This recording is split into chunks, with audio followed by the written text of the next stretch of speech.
जगजीवन राम श्रमिक महाविद्यालय जमालपुर के प्राचार्य प्रोफेसर देवराज सुमन की पुत्री सुरभि और रॉबिन्स की शादी में पहुंचे जमालपुर विधायक डॉक्टर अजय कुमार सिंह ने पत्रकारों से बातचीत में जमालपुर नगर परिषद क्षेत्र में व्याप्त फुटकर विक्रेताओं की समस्याओं पर चर्चा किया।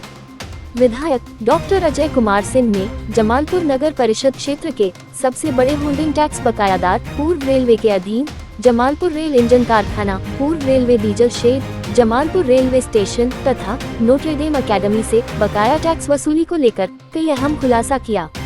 इस दौरान विधायक डॉक्टर अजय कुमार सिंह ने वर एवं वधू को आशीर्वाद दिया। नमस्कार, मैं हूं पवन कुमार चौधरी। आप देख रहे हैं स्टार ब्लू न्यूज। चैनल पर पहली बार आए तो चैनल को अभी सब्सक्राइब करें, वीडियो को लाइक करें और अधिक से अधिक शेयर करें। हमारे साथ जमालपुर के गोल्फ क्लब में मौजूद है जमालपुर विधानसभा के विधायक डॉक्टर अजय कुमार सिंह।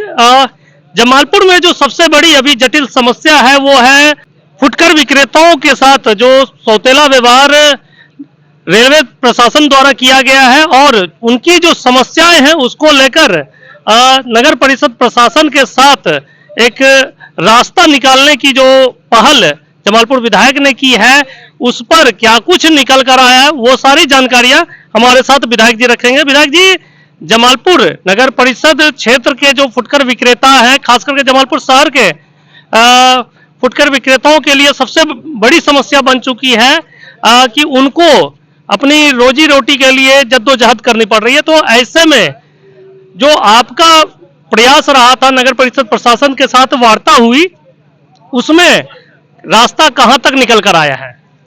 उसमें जो चर्चाएं हुई उसके बाद दूसरे दिन पुनः जो है सो मीटिंग हुई नगर कार्यपालक के साथ और 4 जगह जो है सो उन लोगों के लिए फुटकर विक्रेताओं के लिए चिन्हित किया गया है। नगर कार्यपालक के यहाँ दूसरे दिन मीटिंग हुई थी मेरे मीटिंग के बाद और जगह चिन्हित की गई, 4 जगहें चिन्हित की गई है। अब इसमें सबसे बड़ी समस्या है कि इस नगर परिषद क्षेत्र में कितने फुटकर विक्रेता हैं, इनका रजिस्ट्रेशन या इनके लिए कोई सूची नगर परिषद के पास है या नहीं है, ये बनाना चाहिए नगर परिषद को। और इसके बाद जो 4 जोन चिन्हित किया गया है वेंडर जोन, वहाँ फुटकर विक्रेताओं को स्थापित करना चाहिए कि वहाँ वो लोग जो है सो अपने सामान को ले जा करके बेचें और दिन के रोज़ की जो रोजी रोटी उनकी है उस पर वो काम कर सकें। जैसा कि फुटकर विक्रेताओं का भी इस तरह से शिकायत है कि जो 4 भागों में बांटा गया है वेंडर जोन के रूप में, तो उसमें कई फुटकर विक्रेताओं में नाराजगी की स्थिति भी है। उनका ये कहना है कि बाजार जो 4 भागों में बंटने से उनको काफी परेशानी का सामना करना पड़ेगा। ये वैकल्पिक व्यवस्था मान लेते हैं अभी आरंभ में हो भी जाती है, लेकिन परमानेंट व्यवस्था क्या मार्केट कॉम्प्लेक्स को लेकर जो उनकी मांग है वो आने वाले चंद समय में क्या मार्केट कॉम्प्लेक्स का उनका जो सपना है वो पूरा होगा? देखिए, बात ऐसी है कि जब कोरोना का काल था तो सब्जी लोग बेचने जाते थे कब्रगाह के पास, ओलीपुर गांव के और आगे, तो 20 नंबर वार्ड से और आगे जाकर के 1-1.5 किलोमीटर तो होगा ही वो दूरी, तो वहाँ बेचते थे। तो आज की तारीख में जो व्यवस्था नगर परिषद के कार्यपालक या बोर्ड दे सकती है, जो इनके पास व्यवस्था है वही न दे सकती है। और जहाँ तक वो सब्जी मार्केट का सवाल है, उसमें तो ये भी चर्चा मैंने एक दिन पहले आपसे किया था कि इसे आंतरिक साधन से बनाया जाएगा। और आंतरिक साधन क्या है, इसका मूल्यांकन करना पड़ेगा पहले कि आंतरिक साधन जो है सो नगर परिषद के पास क्या है, उस आंतरिक साधन से कितना काम हो सकता है। तो पहले तो जो वेंडर जोन नगर परिषद ने चिन्हित किया है वहाँ इनको जाना चाहिए और नाराजगी तो पूर्ण रूप से तब दूर होगी जब सब्जी मार्केट बनेगा। आज नगर परिषद प्रशासन की भी एक जो मजबूरी अपनी नगर परिषद प्रशासन दिखा रही है कि उनके पास फंड की कमी है और राशि जो फंड की कमी पूरी हो सकती है अगर रेलवे द्वारा जो बकाया जो उनका टैक्स है और कई ऐसे संस्थान हैं जिनके ऊपर लाखों रुपए का टैक्स बकाया है। तो इन बकाया टैक्सों के वसूली को लेकर नगर परिषद प्रशासन की ओर से और आप लोगों के माध्यम से कोई रास्ता निकाला जा सकता है क्या? देखिए, इसके लिए रास्ता निकालने की जरूरत नहीं है, इसके लिए रास्ता निकला हुआ है। माननीय उच्चतम न्यायालय ने एक फैसला दिया था गुजरात के राजकोट के मामले में, और उसने कहा कि रेलवे को टैक्स देना चाहिए जो सो नगर परिषद या नगर पालिका को या नगर निगम को। वो रास्ता निकला हुआ है। अब सवाल ये उठता है कि उस निकले हुए रास्ते पर समझदारी के अनुसार रेलवे से बात करनी चाहिए, CWM से बात करनी चाहिए, बोर्ड के लोगों को एक प्रतिनिधि मंडल जाना चाहिए। और जहाँ तक सवाल है, जब हमें ये जानकारी मिली कि माननीय उच्चतम न्यायालय का ये फैसला है कि नगर परिषद को टैक्स मिलना चाहिए, तो मैंने सीधे सीधे जो है सो रेल मंत्री के जो सरकारी पीए हैं वेद प्रकाश जी, उनसे मैंने कल बात की, और आज फौरन मैंने जो सो कागजात मंगाए कि माननीय उच्चतम न्यायालय का क्या फैसला है और इसमें क्या क्या संभावनाएं जो है सो होल्डिंग टैक्स को लेकर के, सर्विस टैक्स को लेकर के क्या हो सकती है।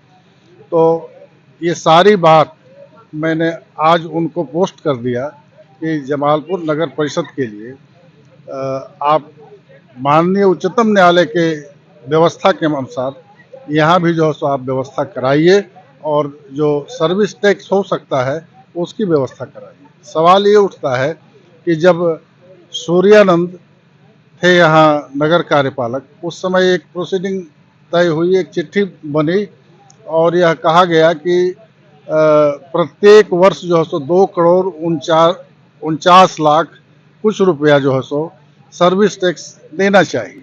अब मामला जाके रेलवे ने फंसा दिया कि आपने जो प्रधान सड़कों का मूल्यांकन किया है, जो मुख्य सड़कों का मूल्यांकन किया है, जो छोटी सड़कों का मूल्यांकन किया है, वो ठीक नहीं है।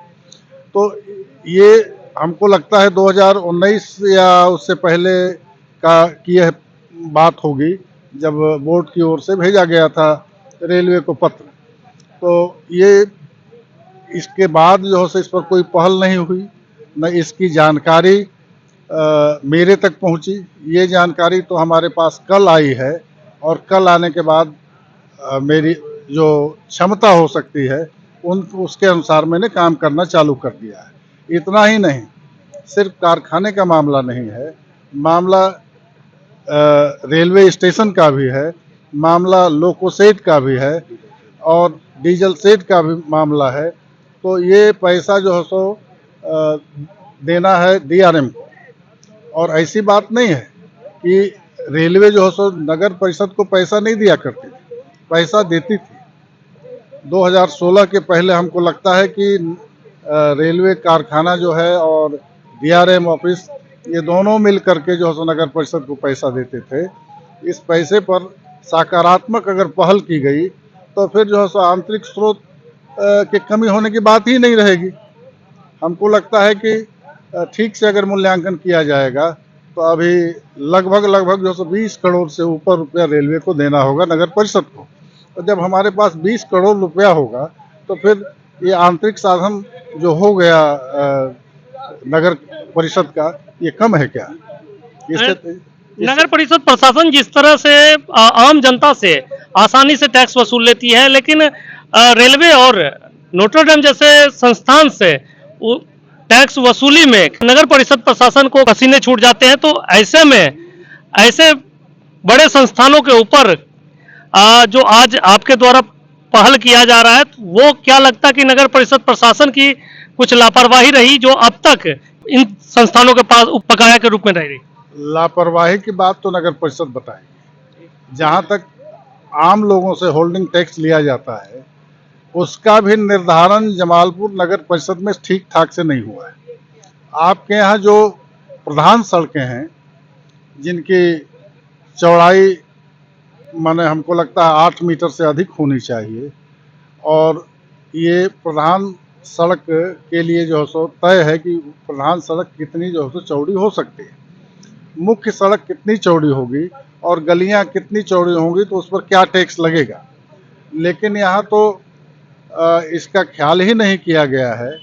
सारी सड़कों को, जो 17 सड़कें शहर के भीतर हैं, सबको प्रधान सड़क ही मान करके टैक्स पेश कर दिया गया है और टैक्स की वसूली तो अधिक हो रही है और इस पर नागरिक परिषद भी समय समय पर आंदोलन कर वही नागरिक मंच भी समय समय पर आंदोलन करता आया है, लेकिन असली अंजाम तक ये लड़ाई पहुंच नहीं पाई, क्योंकि ये तो डिफाइन है, जो विधेयक है, जो क्या कहते हैं नियमन पास हुआ है विधानसभा से, ये सब जो है सो स्टैट्यूट है, इस पर जो है सो कहीं पहल हो ठीक से। तो मैंने तो एक बार विधानसभा में इसका सवाल उठाया था, लेकिन कुल गोल मटोल जवाब, उस समय सूर्यानंद थे यहाँ, गोल मटोल जवाब सरकार ने दे दिया। विपक्ष या पक्ष के द्वारा उठाए गए सवालों का विधानसभा में ऐसे ही जो है सो क्या कहते हैं क्षमता विहीन अधिकारी जो हैं, समझदारी से कम वाले अधिकारी जो हैं, गोल मटोल जवाब दे देते हैं। और मैं ये अंत में कहना चाहता हूँ कि नगर परिषद के पास रेलवे से सर्विस टैक्स लेने के बाद इसकी आंतरिक आमदनी बहुत अच्छी हो जाएगी और शहर जो है सो क्या कहते हैं चकाचक हो जाएगा। बहुत बहुत धन्यवाद। ये थे जमालपुर विधानसभा क्षेत्र के विधायक डॉक्टर अजय कुमार सिंह, जिन्होंने नगर परिषद प्रशासन के आंतरिक स्रोत में कैसे वृद्धि हो इस पर अपनी बात रखी और जेआरएस कॉलेज के प्राचार्य प्रोफेसर देवराज सुमन सर की पुत्री के शादी समारोह में शिरकत करने आए विधायक जी ने नगर परिषद प्रशासन को रेलवे और नेट्रोडम जैसे बड़े बकायादारों से जो बकाया टैक्स की राशि है उसकी वसूली को लेकर इन्होंने अपनी राय रखी है और देखना है कि यह आने वाले दिनों में अमली जामा पहना पाता है कि नहीं। विधायक जी के द्वारा आगे भी क्या प्रयास किए जाते हैं यह समय बताएगा। हम लगातार इन खबरों को अपने चैनल के माध्यम से दिखाते रहेंगे। आप बने रहे हमारे साथ, देखते रहे स्टार ब्लू न्यूज।